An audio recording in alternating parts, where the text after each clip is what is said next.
Welcome to the Red Stars' pre-match press conference. We have Coach Donaldson here with us right now. Sam Staab will join us right after we get done with Coach. So if anybody has a question for Lorne, please use the raise your hand function and I'll use it to call on you. LT, go ahead.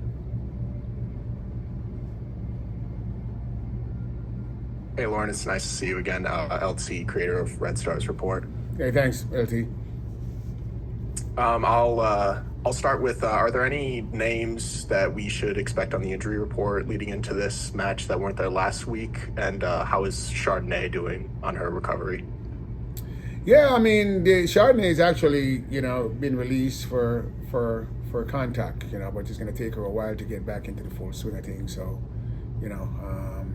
I don't expect, it's going to take a few weeks before she can really get going. I think this week, we're okay. There's nothing that I know so far, but we never know that, something might happen later on and throw us off a little bit.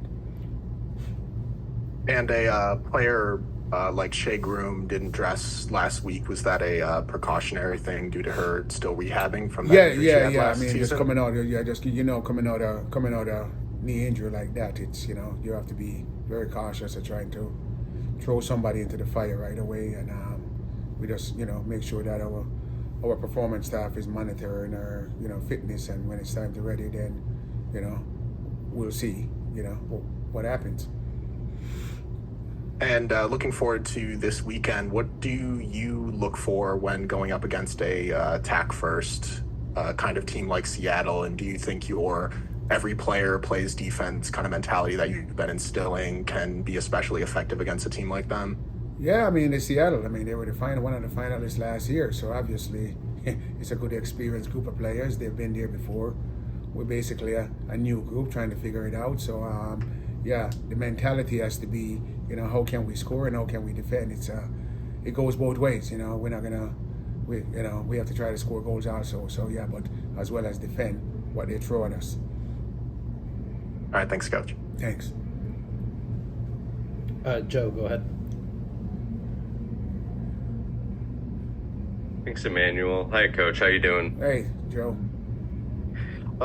Curious, taking the result from the weekend and utilizing it going forward as a momentum thing. Curious how your squad has been and understanding that there were a couple goals you guys left on the pitch over the weekend. Yeah, and as well as, they could have scored a couple, but Alyssa was brilliant. So, obviously, yes, that's football. You're not going to score everything. Everything is not going to go your way. But, the players are in a good mood, trying to get a result in a place like Utah where altitude seems to be a problem. I think we got through it, I would say good. And if I may ask a follow-up, Nadia Gomes got the start over the weekend. Her story is incredible, of course.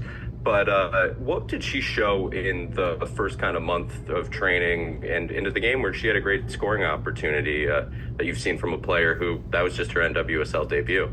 Yeah, normally Nadia would bury that. It's unfortunate it didn't go in front of her hometown and her mom and her kid. It would have been great for Nadia. But she wouldn't have been on the pitch if she didn't show us anything. So she has to show us enough for us to have the confidence, even though she came back from an injury. She showed us enough that we had confidence in her to put her on the pitch. Awesome. Thank you, Lorne. Good luck this weekend. Yeah, okay. Thanks, Joe. Adnan, go ahead.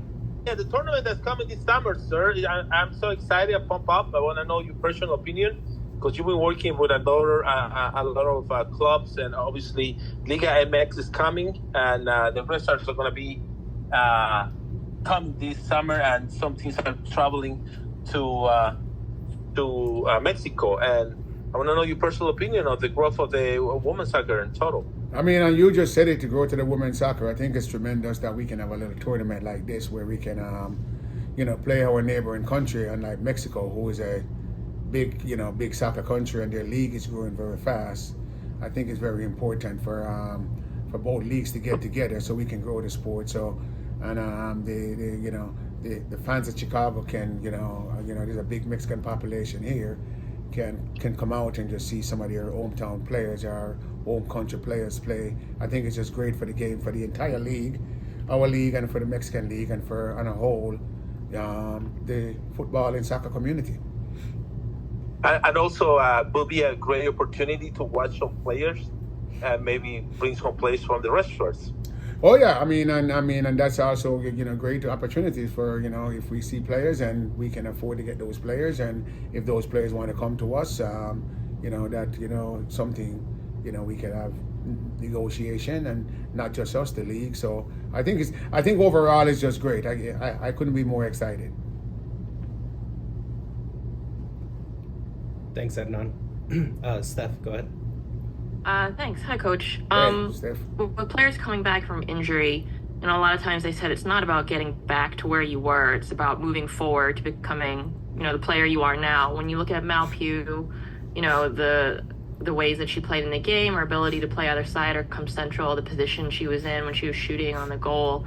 What's your evaluation of her in, have you seen an evolution in her where it's like it's not just about getting back to the old Mal Pugh, but she's developing and adding to her skill set? Yeah, getting back. I think the first thing for her to get back is just trust herself that she can. We know that on our performance staff that she's ready to play 90 minutes, so there's no worries there. She can go. And then the second part of it is going to be the mental part of it. There's still going to be mental part, so you have to get over the mental part of, seeing something or 50-50 or something that you feel like normally in ordinary stuff you would have gone in, but sometimes you got to be a little bit more careful. So that's the mental side of stuff that you on precaution. But again, the evolution of her just watching the game and wanting to get back. She's a very cerebral player. She plays with her head a lot. So just seeing stuff that she sees and other people don't see, that helps her game too. But again, you got to get the physical part of it up first before you can even start, throwing in all the mental stuff.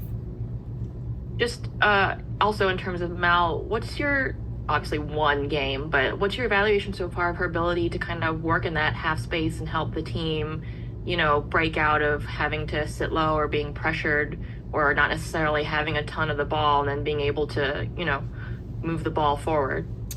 Yeah, that's her game right there. She's very good, with the ball at her feet. She can get out of tight spaces and she can actually run at people. And obviously, again, it's going to take time for us to see everything that she can do with the ball when she get it. But right now, yes, playing in, as you call it, the half space and, finding the ball is good. Hopefully we can find her more so she can do more of that. But again, that comes with her fitness and be able to play at a high level, high speed for 90, 95, 96 minutes, depending on what they put on the clock. Thank you, Coach. Thanks. Thanks, Steph. Leslie, go ahead. Hey, Coach. Sorry if this has been asked already. Came a little late, but what do you think about the support system that's around Mal Pugh right now? Because she's had to kind of carry the load by herself in the past, but now it seems like that's not the case. Well, I didn't spend much time in the past, but obviously she's not 100% yet, but she's getting there, and I think the players actually know what Mal can do, and I think so if it's if she has to carry the load for us, and I think she's willing to do it, but I think we'll have some players who's gonna help her carry the load. As I say, not everybody can play the piano, but there's people who wants to carry the piano, so maybe she's playing it and we're carrying it and moving around and go there, and hopefully we can get more piano players within the group. So yes, and that's what we're working to, where we just don't want Mal to be the only one carrying the load, but the team as a whole can join in, but we can find one or two special players who can do something similar. All right, terrific, thanks. Thanks, Leslie. Any last questions for Coach? Looks like no. All right. Thank you, guys. Thank you, guys. I will have Sam up shortly. Hey, everybody. Thank you for coming back. We have Sam now. So if anybody wants to kick us off, just use the raise your hand function, and I'll use it to call on you. Joe, go ahead. Thanks, Emmanuel. Hey, Sam, how are you? I'm good. How are you? Doing pretty well other than being cold this week. Had to take out all the layers again. Yeah. A whole lot of fun. So, two questions for you.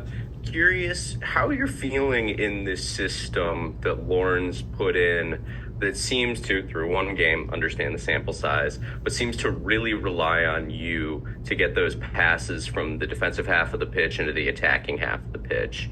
And one assist in one game. I'm just curious how you're feeling about that, because that's a role that is anything but easy considering the difficulties of going straight from defense to offense. Yeah, I think basically he just wants us to play and kind of be ourselves and show ourselves. I don't think the one game is like quite indicative of what we're going to do the whole season. The first game of the season is never usually much of a soccer game. It's just kind of grinding it out and seeing who can do it.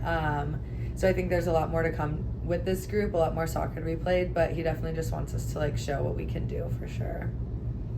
And then I've got to ask you, as the person who's been taking a lot of set pieces, corners, long passes, last year Alyssa told us that really SeatGeek Stadium is one of the windiest stadiums she's ever played in the world. I'm curious how you have handled that maybe in the preseason. Was that something, took a couple extra corner kicks maybe in the preseason friendlies against those college teams? Just curious how you, as someone who's got to make those long passes, might anticipate a very windy ground.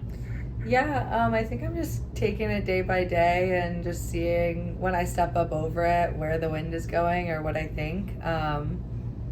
Yeah, I wouldn't say I've done anything too special, honestly. And this group relies on you with, as Allie called it, your lethal left foot was the word she used to describe post-match. Just how are you feeling with this attacking group that is very confident in your abilities already?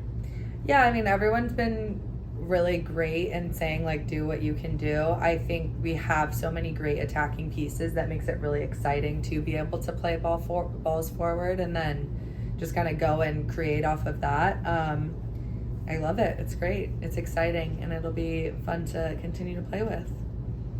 Awesome. Thanks for your time, Sam. Appreciate it. Yeah, Good luck this weekend. Thank you. Thanks, Joe. LT, go ahead. Hey, Sam, LT, creator of Red Stars Report. It's nice to meet you finally. Nice to meet you. Now that you've experienced the magic headband of Ali Schlegel, is she kind of a target that you'll be looking for throughout the season? Yeah, I mean, obviously she plays the 9, so definitely going to be looking for her, and she's so great in the air. We have a lot of weapons, but that's definitely part of it. Due to your ability to make those long throw-ins and your quality on set pieces, you get to play high up the field from the center back position quite often. Is that something that you kind of seek out during matches, or do you kind of just wait for the opportunity to arise and take advantage of it? Definitely just wait for the opportunity and like see what the game presents. It is nice to be able to stay up and try and keep creating with the group off of like throw-ins or set pieces, as you said, but definitely just like whatever the game presents. And how has your partnership and chemistry been building with Natalia? You guys really seemed to kind of find a groove with each other in that second half of the last match. Yeah, I mean, she's such a great player and a really great person, so I think on and off the field we're really getting along, and I think it's showing, and it's going to continue to show, which is really exciting. And I haven't had the opportunity since her signing to ask you about Hannah Anderson. I was curious about your thoughts on her in camp and the direction that you think that she's kind of headed in her role here, and just her career in general, especially being around the rest of the veterans in that back line. Yeah, she's done really well, and it's really exciting to play with her. She's really good with her feet and in the air and all of that. She asks a lot of questions, which is really good, and yeah, I'm excited to see what she does in her career as well. And how excited are you to experience the fans in Chicago this weekend for the home opener? I know really you've obviously excited. played at SeatGeek. I hope there's a lot of people there. I'm really excited. It'll be good. It'll be an exciting weekend for sure. And are you a part of this, the Newtons trivia that we've been hearing about? How's that been going? It's been fun. It's just something for us to do outside of soccer. I feel very strongly about getting away and doing things that you like to do. So there's a group of us that enjoys trivia. So, yeah. Awesome. All right. Thanks, Sam. Yeah, thank you. Thank you, guys, and I'll have a recording out shortly. Appreciate your patience with us today.